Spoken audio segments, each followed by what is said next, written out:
Well, let's see. We're here to talk about kindergarten, of course, but really one of the things that we always talk about is that not all children that are old enough to go to kindergarten are ready to go to kindergarten. There are a lot of children with summer birth dates, May, June, July, August birth dates. The cutoff in Texas is September 1st, that are old enough to go, but not really mature enough to go.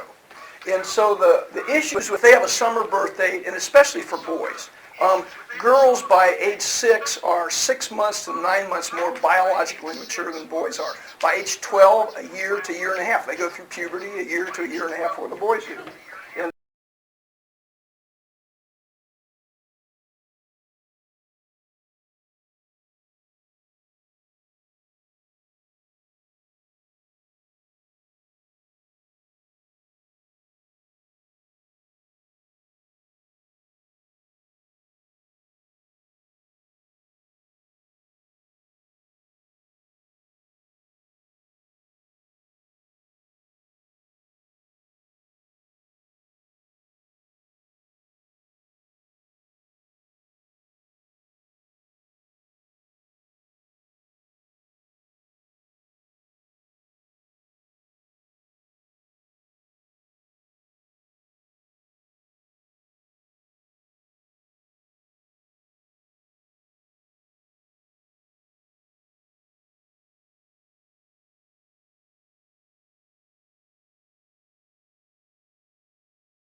reading, one of the big things in kindergarten is, will my child read?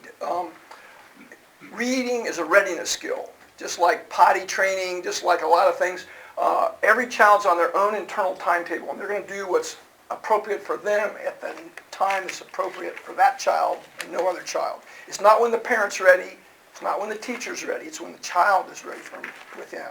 And so for reading, lots of children learn to read. We do all the things in our preschool are the precursors to gaining the skills that will put those children in position to succeed at learning how to read.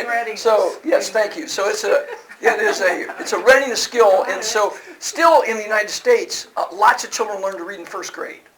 So, but there are so many kindergartens that say, we will teach your child to read. Well, if they're not ready, what's going to happen? They are the books come out, and suddenly it's like, oh no, I'm no good at reading. I can't do this. Please, oh God, do we have to do books? And before you know it, they have a bad rotten attitude about reading. You want them to be a joyful, lifelong reading. You want them to love reading. The average college graduate reads one book a year. I've read that many places. And isn't that amazing? So if you took the population that didn't go to college and see how many books they read, it'd be even lower than that. Now some people say, oh, we read lots of periodicals and so forth, but nevertheless, you want to create a reader in your child, and so you have to bring it alive for them, and you have to make it fun for them. So a lot of children learn to read on a stair-step kind of a method. They'll take that quantum leap up. They're asking all the right questions. They're reading things in print in the newspaper as you drive along the road. But then they have to sit on the flat of the stair and digest that, maybe for 3 months, 6 months, 9 months before they take that last step up and really learn how to read. So, and when you read your favorite books to your child and they memorize them and they read them back to you, that's great. They're not really reading, they've memorized it, but it's one of the steps in learning how to read. So that's a neat thing. Anyway, we just, in our kindergarten of 20 children with 3 teachers, we will often have 16, 18 good readers at the end of the year because they were ready to learn how to read. We follow up with those children that were not, and when they learn to read in first grade, they migrate to the top of the reading groups in first or second grade. Our granddaughter is a good example of that. She wasn't really reading at the Acorn, just little bits of stuff, and then she learned to read in first grade, but even then didn't really take to it. She has really learned to read now in second grade, and now they say that she's, way above average. And so anyway, it doesn't matter when they learn to read, but did they learn to read with joy and comprehension? That's a really important concept. So anyway, we in preschool have done everything we can to prepare your children to be ready to take to reading, and then these wonderful ladies here read individually with the children. And so, and they all think they're reading because we have simple things where they know what the words say. Maybe we have a book that says, see the elephant, a big picture of an elephant. See the giraffe, big picture of the giraffe. See the hippopotamus. So they know that H word that they can't pronounce is probably hippopotamus because they see a hippopotamus there. So they think they're reading, and that's good. We want them to have that good can-do attitude. And so the ones that are still in reading readiness when they graduate, like our granddaughter was, they still have a good attitude about reading, because it hasn't been made a negative for them in any way. But that's one of the things that differentiates our kindergarten from many others, is that we are developmentally appropriate. We still have centers, we still play, and we still have all the different themes, and have zoos and bakeries and all the different kinds of dramatic plays.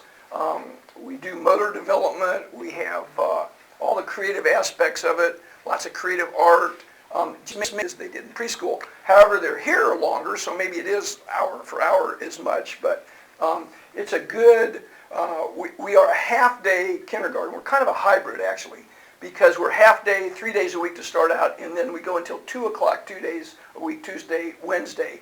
And then, is it next Thursday? Yes. Next Thursday, third week in January, then we have Thursdays be a longer day until 2. And even then, it's not as long as it is in public school that starts at 8 and goes to 3. That's just too long. Most professionals will tell you that it's just too long for kindergartners. But we've accommodated the desires of parents, but more importantly in Texas, House Bill 72, which was a very good initiative, and actually it's 30 years old now. You all probably grew up under House Bill 32, a lot of you. It mandated that you couldn't have any more than 22 to a class in the first number of grades. And that's a great initiative, because you remember some classes used to have 30 kids in them, 33 kids or something, and that's just pretty hard to teach. So anyway, House Bill 72 also didn't fund part-time kindergartens to the full extent. And so schools over the next 5 or 8 years quickly learned that if they would have full-day kindergarten, they could get more funding from the state. And every school needs more funding. So that's one of the reasons that it happened in Texas. I know parts of the country that have held out. I know up in Ohio, they just went to that just a few years ago. So anyway, we are a good hybrid where we have enough time to get lots of stuff done. We don't have all those transition times that they do in public schools, for instance, or many of the other schools where they have to transition to go down to art and have to transition to go down to PE and have to transition to go to lunch and to do all. Here it just happens. You know, they just they do something fun while they're getting to their next activity. So let's see. The part of our goal is that we want to make learning fun and interesting. That's just one of the keys. We start that with right away in preschool. If you make learning, if you bring it alive, make it fun and interesting, then the kids love to learn, and they can't wait to come to school. They have that good attitude. I love school. I love to learn. And so we really do a good job with that. It is a transition year, so we expect a lot more out of them. You know, they're older. They're getting ready to go to first grade the next year. We want to make them totally ready for first grade.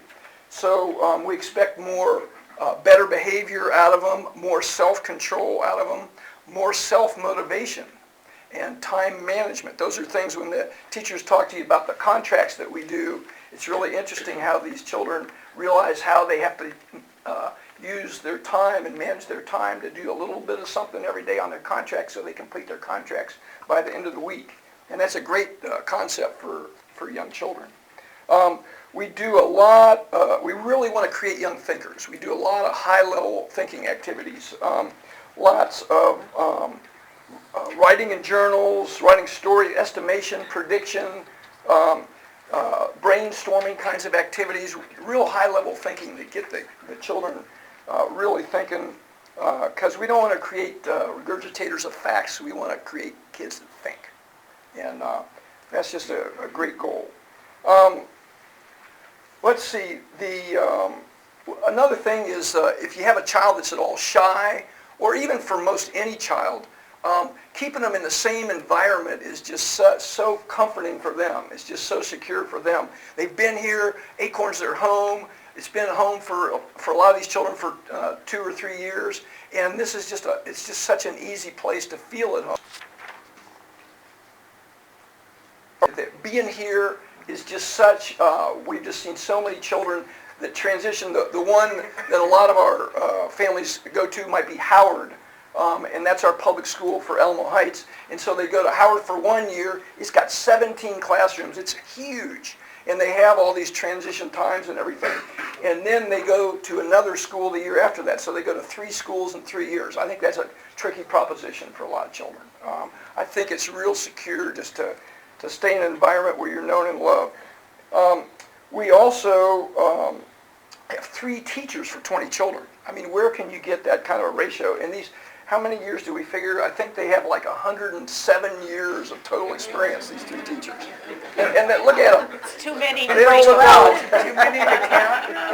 We have to get the digis out to count. Yeah. So yeah, and I always say, if you went to any other school and you got one of these teachers, you'd feel like you won the lottery, and you get all 3 of them, which is just really pretty amazing. Because we are so good at play and having children learn through play, every so often somebody's never seen the Acorn or even been here or know much about it, they'll say that, oh, well, they don't do academics at the Acorn, they're just all play. Well, once the teachers get done with their presentation, you'll see we do a lot of academic things. It's just that we know how to integrate them in a developmentally appropriate manner so that it's fun for the kids to learn. And it's really neat the way they do it. They'll be spread out all over here over the floor with their little math mats, and they'll be doing all kinds of different math things, you know, and they don't have to be sitting at a table, or they can talk to each other while they're doing it, or sometimes they'll come into a room and there won't even be a teacher there, and they're all doing exactly what they're supposed to be doing. It's just great. That's all part of that self-control thing. And it's really neat to see. That's where a lot of kindergartens that are full day, it's not really developmentally appropriate, but in a lot of these different things that we're talking about, that's where they fall short. A lot of, especially the private schools, they're plenty good in first grade up, just don't have developmentally appropriate kindergartens. And a lot of them will tell you, if you don't go to our kindergarten, you're not going to get in our first grade or so. Well, we send kids from our kindergarten to about 14 or 15 different first grades, including all the private schools, including all the, any of the schools that you can name. But they're all going to tell you, or an awful lot of them will tell you that, well, if you don't go to our kindergarten, you're not going to get into our first grade if they're private school. And so, anyway, that's just kind of, we wish they wouldn't say that, because in our minds, they're just trying to fill their developmentally not appropriate kindergartens. And it's,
Hi, my name is Missy Washington. I'm one of the 3 kindergarten teachers here. This is on.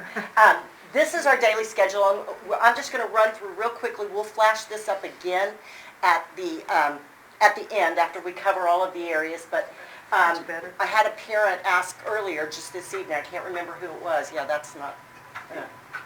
We start the day and end the day. That is one as a former. It's not working. Public school teacher for 32 years in Northeast Independent School District. I never started the day teaching kindergarten, started the day on a playground and ended it. And that is truly what's great for kids, what should happen for kids. But we start on the playground, we come back into the classroom. The kids gather in this room, which is called our motor room. We do what we call book look from day one. We have books, they get them out, we look over them. And then we go into our morning meeting, then break out for small group, and we have 2 small groups, one separated by contract and free choice time, the second small group, then we wrap up and end up again on the playground. Starting out on the playground again, that's a great time to be able for the kids to socialize and of course use and improve their gross motor skills. We head inside then at 9 o'clock. We start with book look. The kids, as Rich said, day one, they're not reading. The majority of them are not reading, but they come in and they're encouraged. We model that reading by just looking, and we encourage the kids to take what we call a picture walk through the books, and that's beginning reading. Being able to tell the story by what's happening in the pictures. That's only going to increase comprehension when they do actually start to read. Morning meeting and calendar. Book look is followed by that. This area up here is our morning meeting wall, and morning meeting it integrates all areas of curriculum. We integrate language, math, geography, science, through our weather station, math through doing our calendar, measuring time. We keep track. You see the calendar kids across the wall. We're keeping track of how many days we've been in school. We add things to the calendar as we go through the year to make it more in-depth. But basically, we calendar each day, our weather station each day. That increases in difficulty and what's expected of them throughout the year as well. This semester we've added, there's a money chart. We start keeping track of the days in money. Today was the 14th, so we're exploring making the day with 14 pennies, with 2 nickels, 4 pennies, and then a dime and 4 pennies. So it takes about 15-20 minutes to go through morning meeting, and I mean it's just quick, but we're moving. And the goal is the kids are engaged. It's not just sit and get, they are participating in that activity as well. It's time to move. My name is Cindy. I'm one of the kindergarten teachers. We're working on coordination, balance, motion, crossing the midline, strength, and spatial awareness. And we do lots of things with singing games and motor development. This week we introduced a song that we've done every year, but not this year, till yesterday actually, and it was Shake Those Sillies Out, and was it Shake Those Silly Dance Contest. Or the Silly Dance Contest, and they go through actions and they have to freeze. They may be climbing, they may be dancing as fast as they can. It's all fun, and they really enjoy it. The small groups are integrated into all the subject areas again, so we have, if you see, the kids are doing, there's math, there's science, there's language and geography. We'll do cooking and snack activities. And when we say cooking, it's really kind of a science activity, and of measuring, it's science and math. And they always have a lot of fun with that. Small groups, we have 2 a day, and they vary in length. Sometimes we do the longer one earlier, and the shorter one on the second half. Language arts would be one of the small groups that we would do during a day. But language arts is something that is integrated throughout our whole day. And language arts is such a huge part of what we do. And you'll hear us talk about message of the day. We use language arts and contracts. We make our own class books. We have writer's workshop, which is absolutely one of my favorite things to do. We do journal writing. Language arts is part of our science and geography, directionality, postcards. We collect postcards for our geography. We read those postcards. And of course, reading. In small groups, large group, individually, we absolutely love to read. And the kids will say, oh, that was my favorite book in the day. But Miss Cindy, you said that about the last one you read. We just love books in kindergarten. Okay, Miss Jo. Writing is a big part of language arts, and what does kindergarten writing look like? It is kind of all over the board. It might be coming to kindergarten and just putting some scribbles on a piece of paper. It might be pictures. It might be a few letters. But as kindergarten evolves, we encourage our kinders to be brave spellers. And you might have heard that referred to as creative spelling or inventive spelling. We decided it really takes a lot of bravery on the part of a 5 or 6-year-old to try to put down something on paper that they're just not really too sure of. So that's where we got the term brave. And when they're using brave spelling, kids will first hear the initial sound of a word. So if they're writing the word bat, you might see a B. And then the next thing they'll hear is the final sound of the word, and you'll get a T. And as they become more experienced with phonics and using letters and sounds, the last part to come is that middle sound, which is usually the vowel, and they will add that A. So that is our inventive spelling. We want our kiddos to have the freedom to put down on paper what they have in their brains. And so many of them will say, but I can't. So again, we just encourage, well, what do you hear? And we stretch it out and we put down those things. And something in kindergarten we do is we write every day. Message of the day, and that is up here. We didn't have one up. If you're coming tomorrow, you will see us do a message of the day. So this is one I just put up here quickly. What we do is we invite our kids to take a turn to be the message person, and they give us some information. And we talk about the date.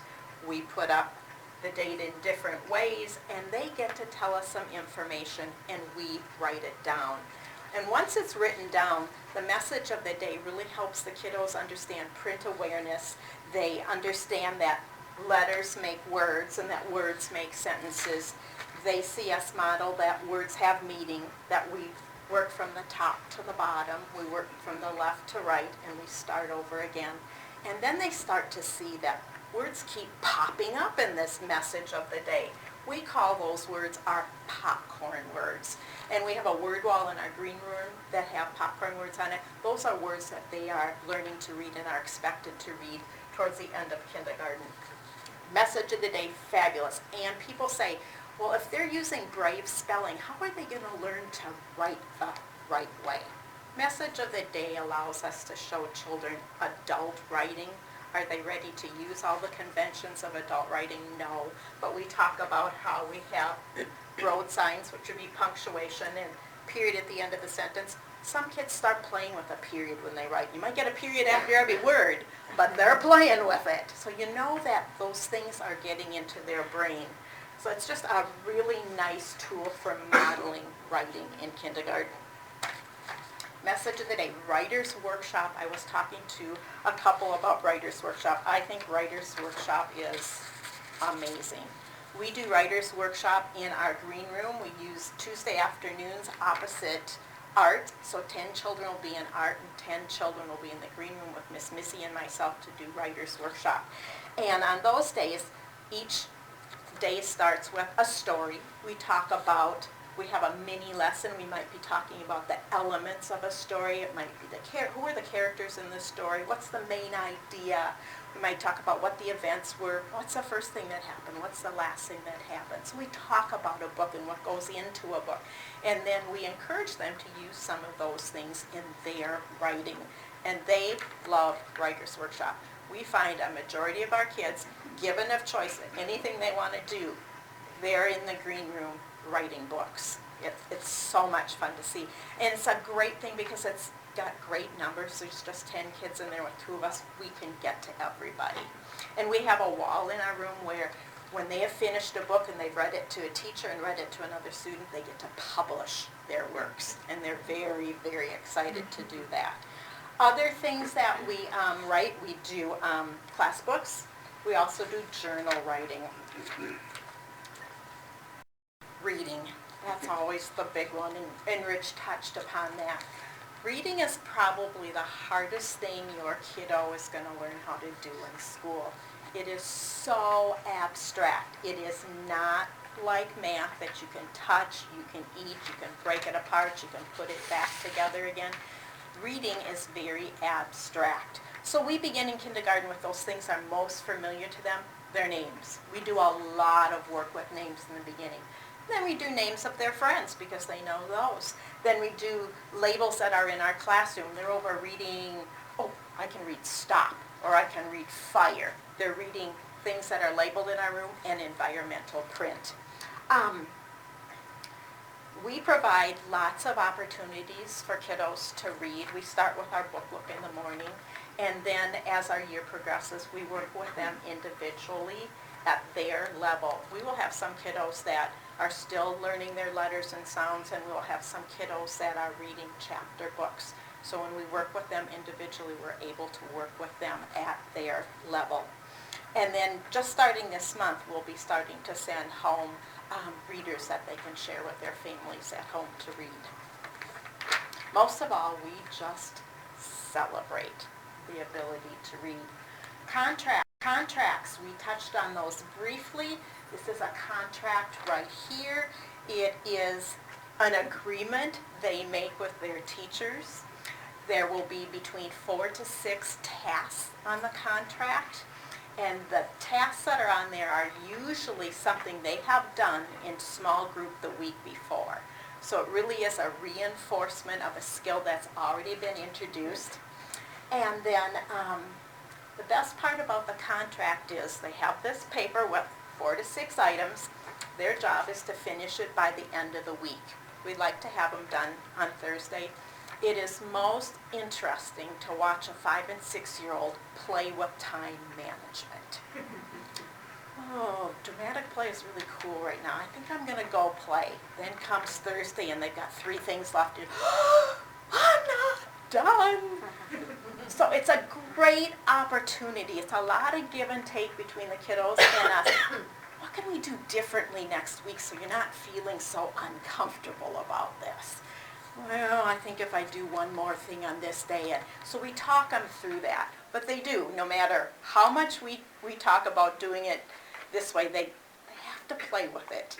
And it's neat to see. And it's one of those things that we have parents come back and say, oh, the contract was that one thing that really helped my kiddos be organized in first grade. It gives them some good skills.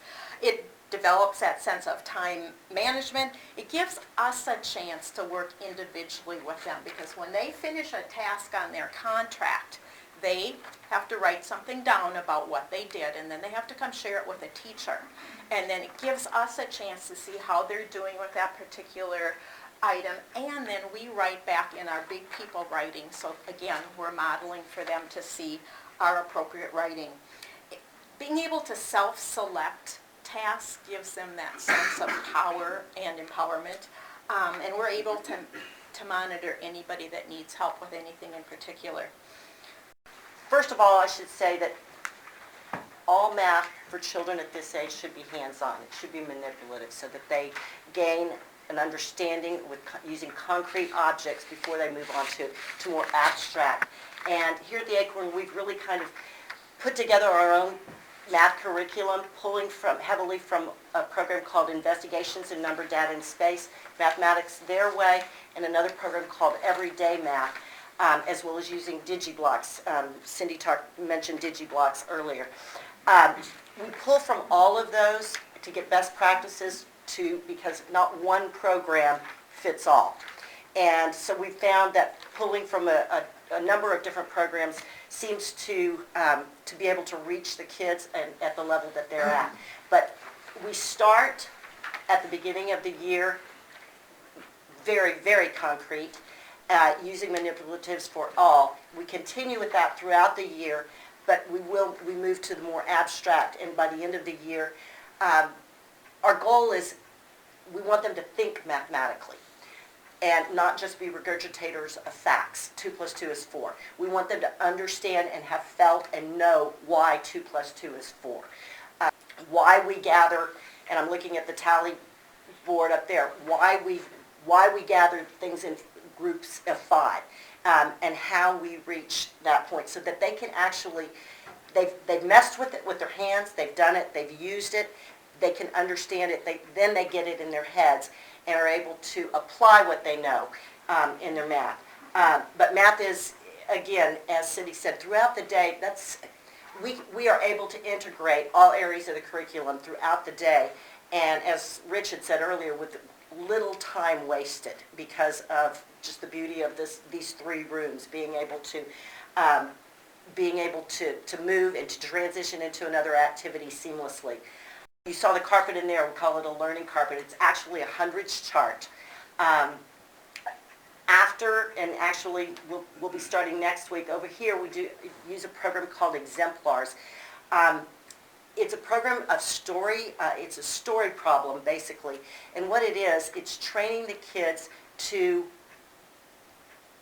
what they have to do is they have to show their work. For example, I can't remember what that one is, but basically it's a start, and you can see the child has patterned with a blue, red, green bead, and it's like, oh, Tommy's going to make a necklace for his sister, and he uses a blue bead, a red bead, and a green bead. He wants to continue the pattern. What would be the 9th bead? So we talk about, when we introduce that, I'll introduce it on a Monday, we just talk about it. We talk about the vocabulary of it, and what would be key words that they would need to know to get them to figure that out. We'll look at the problem again the 2nd day and the 3rd day, and the kids are already starting to figure out, oh, I know. Some kids will go, oh, I know. But yes, they may know, but what the goal is, we want them to tell us how they know it. And as I tell the kids, I can't screw your head off and look inside your brain. You're going to have to explain it to me. And the way you're going to explain it to me on the last day of that week is we're going to record it, and we're going to record our answers using numbers, pictures, and words. And because some kids, they'll say, okay, 3 plus 3 is 6. How do you know? I just know. And some people, yes, it's great. Some of you out there are, I'm sure, math whizzes, much more so than I. However, the kids need to understand what it is and how they arrived at that answer. I've had middle school teachers tell me, oh my gosh, I wish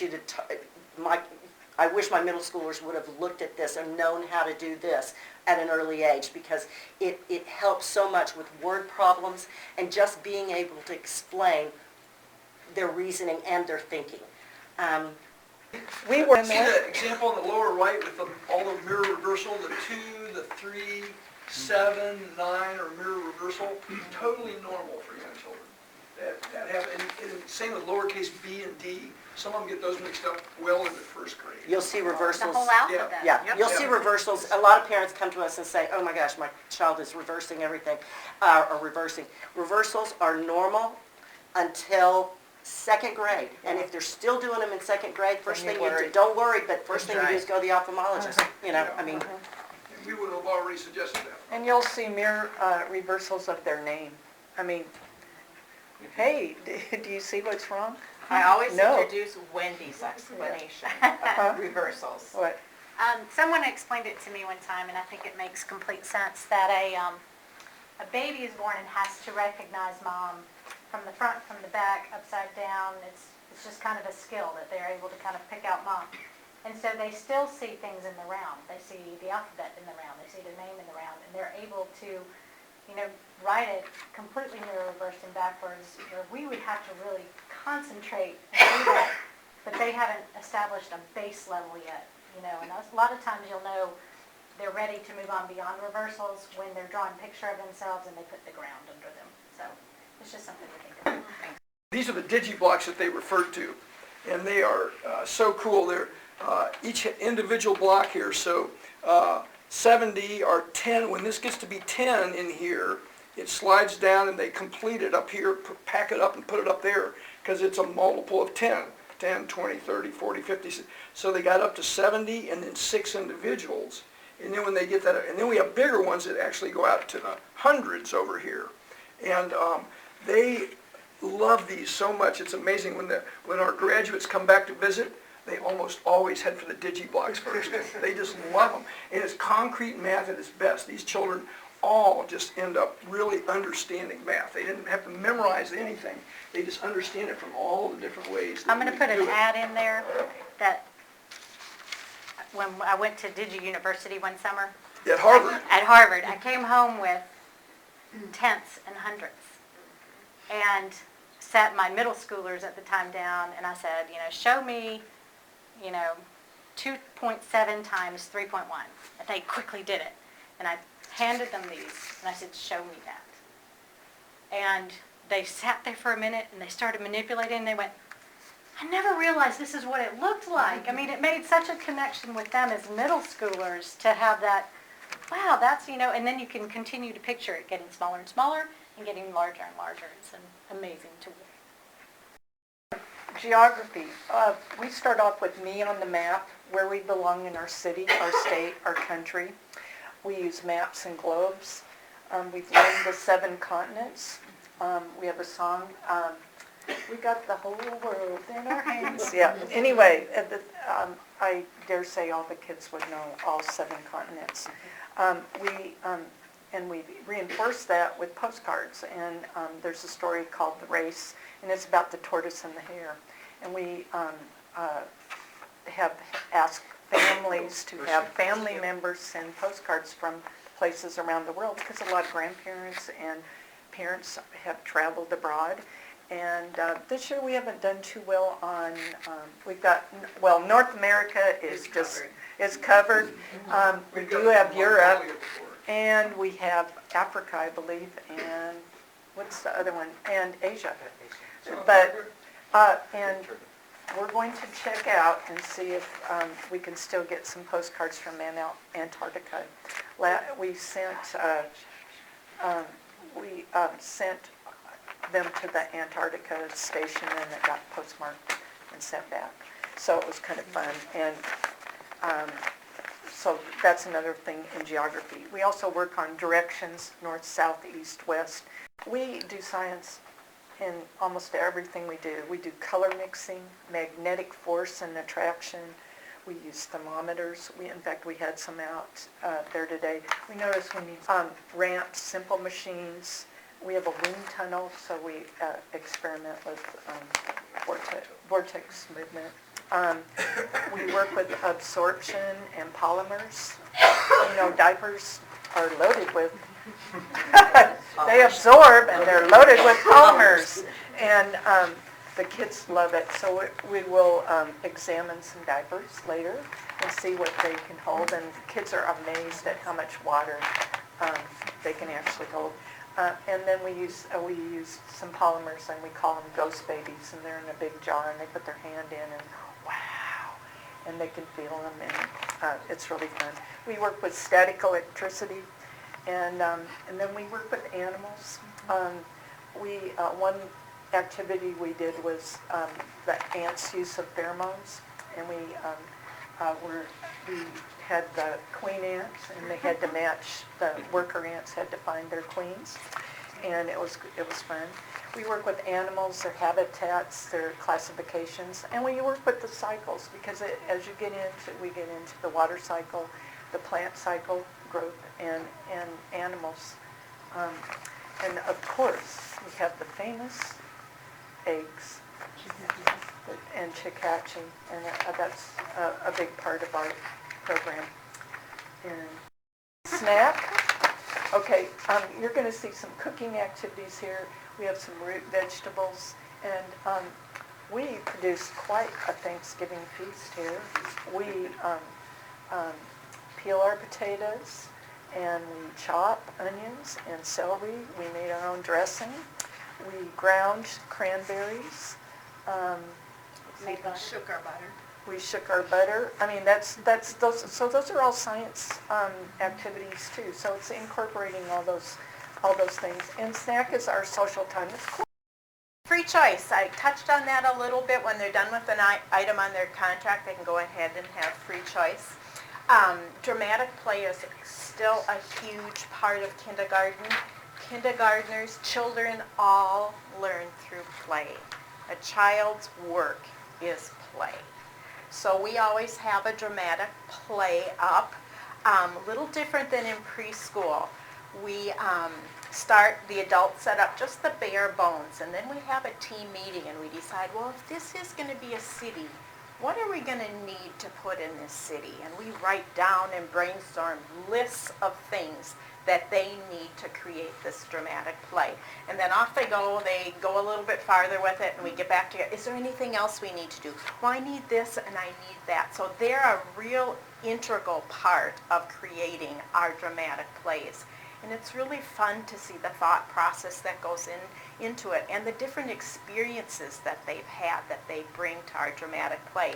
We start the year out with Me on the Map, and therefore we build a huge city in here. We collect all sorts of different boxes, and they make all sorts of different buildings. They make the police department and the fire department and the Acorn, and it just kind of depends on that particular group. We might have skyscrapers because somebody's just gone on a trip to a big city, or somebody who's got a ranch. We add a ranch on the outlying part of our city. In November, we do Native American homes, and you'll come in here and we'll have a longhouse, and we'll have a teepee, we'll have a pueblo. Why did Native Americans use teepees? Because that's what they had. Those were the things. They were transient. They had to pack up that teepee and be able to move on. Longhouses were built where you could have trees. So we talk about that through our dramatic play. One of our favorite ones is coming up in March. We do a big unit on the zoo. We do animals. We talk about the different classifications of animals. We create a zoo in here. And we brainstorm, what jobs do we need to do to have a working zoo? Well, we need zookeepers. We need tour guides. You have to have souvenirs, and you have to have snack sellers. So they practice doing all of those different things in this zoo, and then we invite all the other classes to come from the other preschool classes in the Acorn, and the kindergartners think they're pretty neat stuff when they can do that. And then our last dramatic play of the year is kind of the one that is nearest and dearest to my heart. We read a chapter book. That's a big deal in kindergarten to read a chapter book, and we have chosen to read The Boxcar Children. And it's one of those books I remember from being a little person, and I so thoroughly enjoy it. And we build a boxcar in here, and the kids get a chance to be the different characters in the story. They get to be Jessie and Henry and Benny and Violet. And these are 4 kids that are living off on their own in this boxcar in the woods, and it just appeals to that adventuresomeness of a child that, I could do that. And they just build on it and go. So dramatic play is sacred in kindergarten. Playing is sacred. We have a lot of time for academics. We have a lot of time for playing also. And when we're playing, we can be writing signs. We can be adding numbers. We can be telling time. We can pull all of those things, and it's still included in play. Fun Friday. Well, we hooked you on the contracts. Well, guess what? This is your child's reward for getting that contract completed. On Friday, if we've got our contract completed, we plan special activities. We have a special snack. We might play outside more. We have this wonderful playground outside this direction in our patio. Fridays become this wonderful, wonderful fun thing, and it's a celebration of their hard work during the week. So we look forward to it as much as they do. I read this great quote today. "We are in the twilight of a society based on data. As information and intelligence become the domain of computers, society will place a new value on the one human ability that can't be automated, emotion." I thought that was pretty great. And the arts are a fabulous way to help children deal with emotions. I'm going to touch a little bit on music. Our music teacher, Lana, who is in here, she works on music theory. The children write notes and learn to make melodies and, a lot of those more specific things, helping to refine their ear to hear and discriminate sounds and comparing instruments and giving labels to tones with emotion. And as well as fun music like the turkey tango, which is always a favorite of mine, and I try to get into each class that's doing the turkey tango. So, when you're dancing, you're crossing midlines, you're doing things that really help, connect the brain in very important ways. So I know that they have a great time. This is a performance they're doing where they're working on different instruments and the York instrument. Yes, she's quite fabulous with them. So Spanish is kind of a conversational language introduction where they're learning it through song and movement. Sandy uses puppets and lots of fun games. And the children, Sandy is like a rock star. When she's walking up through the playground, on the day of Spanish, they're always, "Hola, Sandy!" And I know that she leaves feeling a little puffed up from all the love she gets that day. So, the songs just stick with the kids. And if I come through a room and they're doing something and I'll mimic something that Sandy's done, they'll immediately pipe in with the rest of the song. So it's a great way to learn those, beginner, language phrases, as well as labeling things in Spanish colors and things such as that. Sudie and I put together, when I first was here in the 90s teaching kindergarten, the Masters Made Easy. And I have always kind of said that it's great for children to learn about fine arts and real artists, because they come to see that artists have different ways of interpreting their subjects, their realities. And all styles have merit. So it frees children to try on different styles.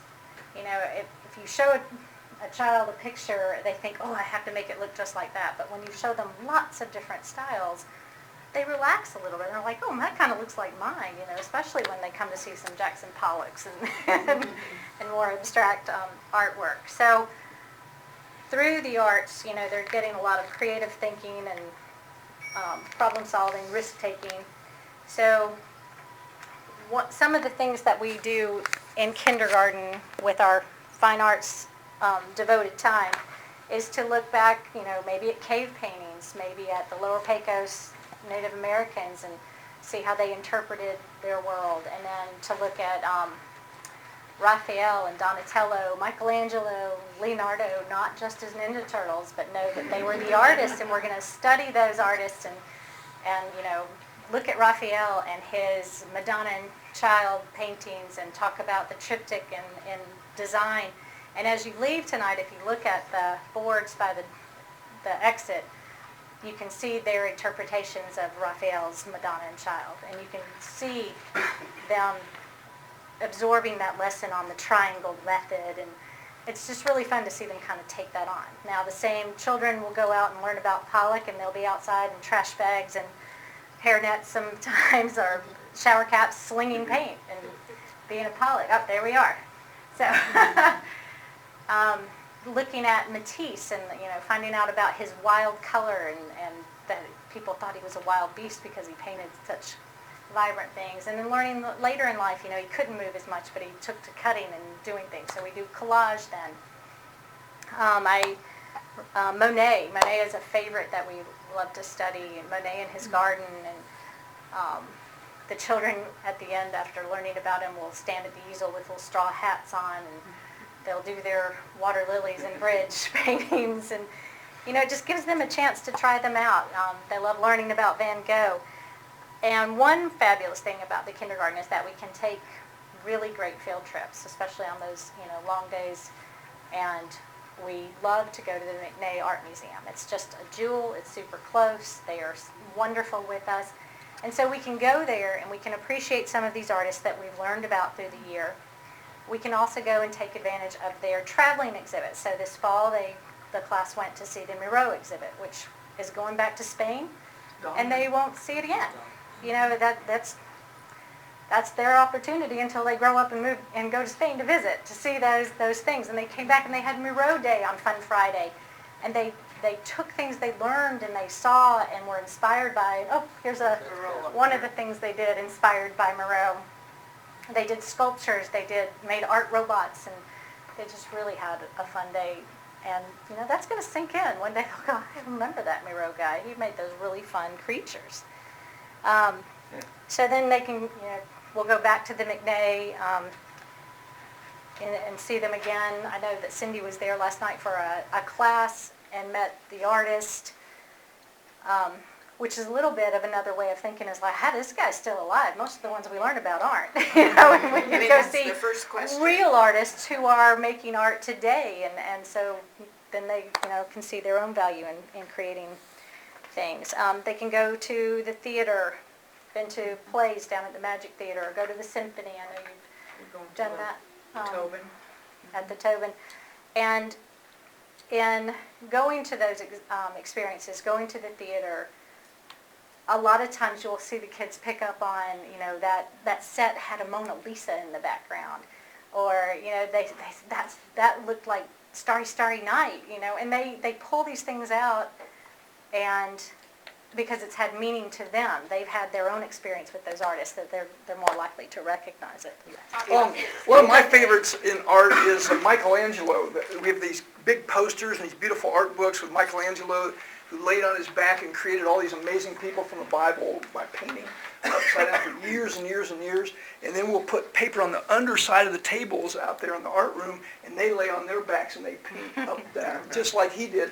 And they may or may not remember the name Michelangelo. A lot of them do. But they'll always remember that guy that laid on his back and painted the Bible people up in the Sistine Chapel, because they did it. They did it themselves. The extended day. Okay, on Tuesdays and Wednesdays are our extended day the first semester till 2 o'clock. And on Tuesday is when we do art, when Sudie Holzhauser comes in and does art on Tuesday afternoon, and that is flip-flopped with Writer's Workshop. 10 will be with her, the other 10 will be with she and with, She's Cindy. the other Cindy, one of the Cindys. And where the other 10 will be with Cindy Metzroth and myself in doing Writer's Workshop. On Wednesday in the afternoon, Sandy Guzman comes and does Spanish, while half of them are in Spanish, the other half are having lunch, and then they flip-flop.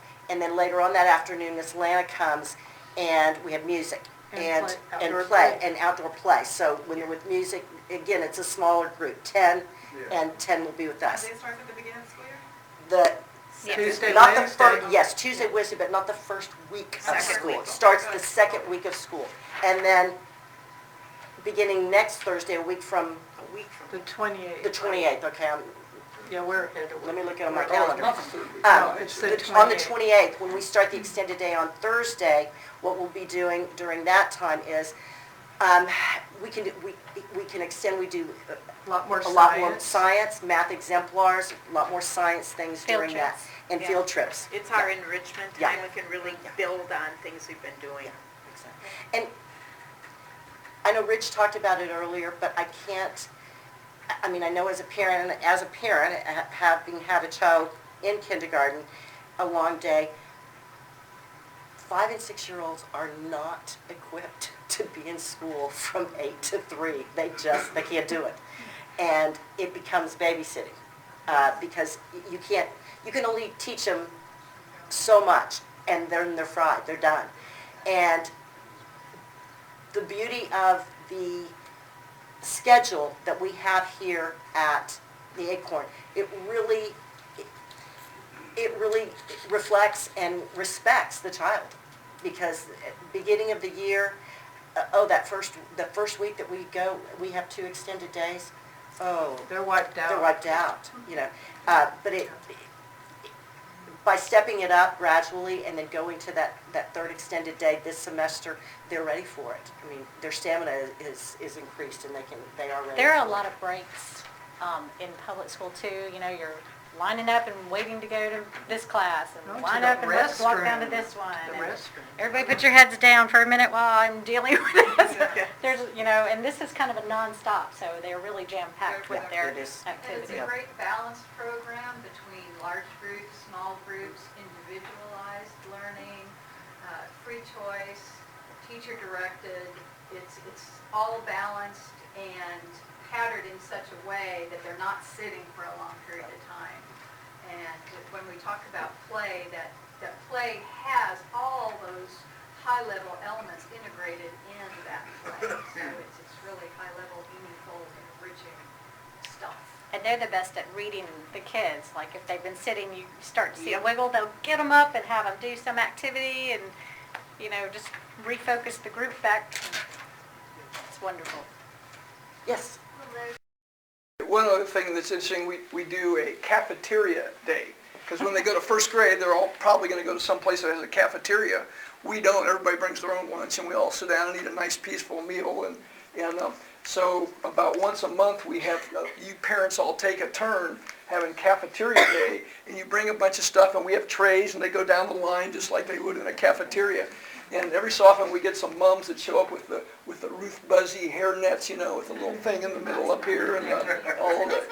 Just so funny. They've had so much fun with it. But the kids get the concept then, so then when they go to first grade, they understand going through a cafeteria line. Because part of our mission is we have to have them totally ready for first grade to succeed in whatever first grade that they go to. We go on a camp out every year. The kindergartners and all their families go to Lost Maples on a camp out. Occasionally we've gone to a different part, but Lost Maples tends to have been at about 90% of the time. It's so much fun. It's just a highlight of the year that everybody goes camping out. We've had families that thought, I don't know about this. I'm not sure I could camp, and they go rent a big RV kind of thing or something. And one year we had 3 RVs parked out there, and so late at night, some of the other parents decided they were going to paper the RVs. And anyway, mostly everybody camps in tents, and we just have a great time. For our 35th anniversary last year, some of you may have been there. We had the camp out. We had every campsite at Lost Maples reserved for the Acorn. It was just so fun. Then the other rite of passage is that we go to on an Amtrak train trip every year. So the children read about trains all the time, but how many of them have ever been on a train? And so we go meet down at the station at 6 a.m. down at Sunset Station down there. And we get on the train and we go about an hour and a half north. The parents meet us. We go to a playscape in San Marcos and make a big day out of it. And most of them fall asleep on the way home. And it's just really fun though. And we go explore the whole train. We go to the observation cars, the dining cars, the snack cars, the sleeper cars. We just, it's really a fun day that they all remember. The popcorn words that you refer to, are those like sight words? Yes, those are high frequency. There'll Used be to be about adults. 30. Yeah, We each call them adults, exactly. yeah. And then, when Things you you see guys over and teach over. science, do you kind of go through a basic version of the Scientific method, yes. Yeah, you do. Yes. Okay, good. Yes. And then my last question is, what happens if the child doesn't complete their contract? They work on it. There are natural consequences. There are logical consequences. They need to finish it Friday before they can join the Before they can join the Fun Friday activities. Right. But it's not a punishment. Yeah, it's not. Yeah, We don't do anything like that. It's not hard to And accomplish. it usually only happens once. The thing, there's a lot of cheap lessons that your children will learn as they go through school and stuff. And so some of these they learn now. Time management's one of them. When your child gets in 3rd grade and they forget their homework and they call home and you run it up to them, and save them, you got to think, are you really doing them a favor, or, oh gosh, I'm sorry you forgot your homework. I hope you can remember it next time. That's a logical consequence, and they learn from that, or you can keep saving them. But that ends up having problems later on, if not right away. Jimenez mom has a question. Yes. Oh, yeah, good question. Homework is one, if y'all, We do homework, but not what you think of as homework. Your child's homework is to play every day. That's your child's homework. We will, on occasion, and it's not every Friday, we'll send something home that... Estimation job. estimation jar, I'm trying to think, like, at the beginning, okay, Count when we did, windows. when we Native did Me on American the Map, names. Me on the Map, we asked them to make a map of their bedroom and bring it back. Picture of their A house. picture of their house.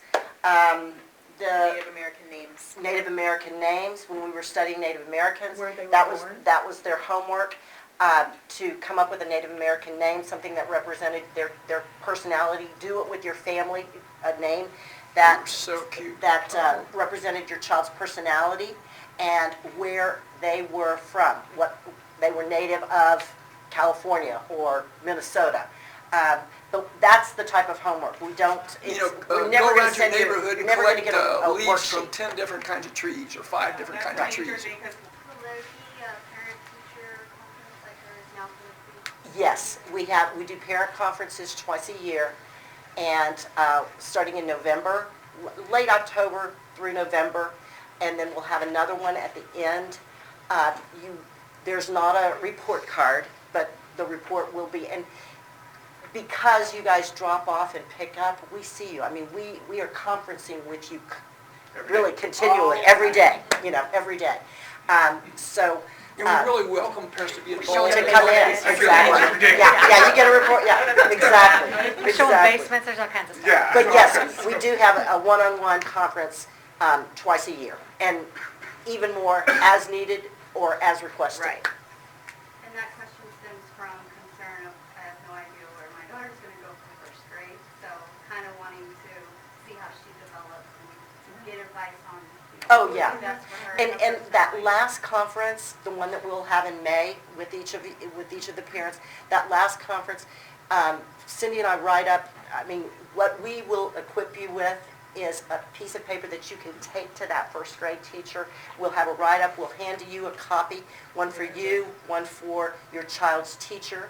But it's so that you can take that. It's our impression of your child as a learner, because as parents, we see our child one way, but it's hard to, it's hard to see them in that group if you're not here. And as teachers, our impression of your child is, yes, they are a darling child, just like you think they're a darling child, but this is the type of learner that they are. Are they more active learner? Are they more passive learner? Are they more kinesthetic? Are they much more of an auditory learner? What are their strengths? What are areas of concern that need reinforcement? So that's all in a neat little envelope package and say, here you go. And the teachers, all our teachers, every year go out into the community and observe other campuses and other schools. And our teachers, the kindergartners, go out and see and are familiar with some of the first grades. So while our answer is always going to be, go observe, go see what's going to fit, we'll have a little bit of information for you that we can help out. I think some of our biggest supporters out in the community are first grade teachers at all these different schools, because they love getting our kids. They know they're going to have a good attitude and love school, and that they already love to learn, and they're really good creative thinkers. They're great problem solvers because they can think outside the box. One other thing we do, the kindergarten puts on the nativity play every year for the other classes, and that is the cutest thing. We have a high school reunion every year, and we always show the nativity play and a whole bunch of other things to all the kids that come back as high school seniors before they head off to college, and it's just so fun for all the parents, but for the kids to see themselves when they were this big in the nativity play and other kinds of fun activities.